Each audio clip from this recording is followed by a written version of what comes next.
नमस्कार, मैं सतवत अब्बास चौथा स्तंभ देख रहे हैं आप। कोरोना का प्रकोप कम हुआ ही था कि एक और वायरस ने भारत में खतरे की घंटी बजा दी है।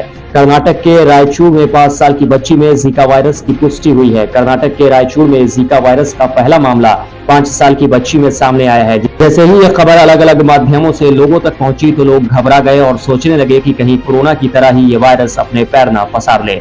वहीं सरकार और स्वास्थ्य विभाग के लिए भी ये वायरस एक चुनौती बन गया है। फिलहाल घबराने की बात नहीं है। जिस बच्ची में इस वायरस की पुष्टि हुई है वह सकुशल है और उसे अस्पताल से छुट्टी मिल चुकी है। आपको बता दें कि जीका वायरस का पहला मामला 1947 में युगांडा में सामने आया था। तब यह वायरस बंदरों में पाया गया था, जो धीरे धीरे इंसानों में फैला और 1952 में इसका पहला मामला इंसानों में पाया गया। इसके बाद अलग अलग देशों में इसका प्रकोप देखने को मिला। वर्ल्ड हेल्थ ऑर्गेनाइजेशन के अनुसार जीका वायरस एडिस मच्छर के काटने से फैलता है। ये वही मच्छर है जिसके काटने से डेंगू, चिकनगुनिया और येलो फीवर होता है।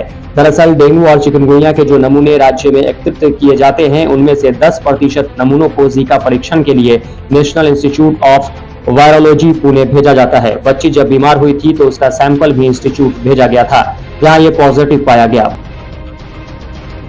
बताते चले कि जीका वायरस पर किए गए एक रिसर्च में पता चला है कि इस वायरस से संक्रमित 80% लोगों को ये पता ही नहीं चला कि वे इस वायरस की चपेट में आ चुके हैं। ऐसा इसलिए क्योंकि इस वायरस के लक्षण इतने कॉमन हैं कि लोग उन्हें बुखार, सर्दी समझ बैठते हैं।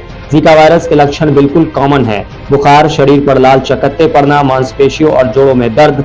जीका वायरस के लक्षण 5 में से 1 व्यक्ति में दिखाई देते हैं। इस वायरस की अभी तक न कोई दवा मिली है और न ही कोई वैक्सीन। क्योंकि ये वायरस मच्छरों से फैलता है, इसलिए जरूरी है कि आप अपना मच्छरों से बचाव करें। लंबी बाजू वाली और पूरी लंबाई की पैंट पहने जिससे मच्छर आपको न काट पाए।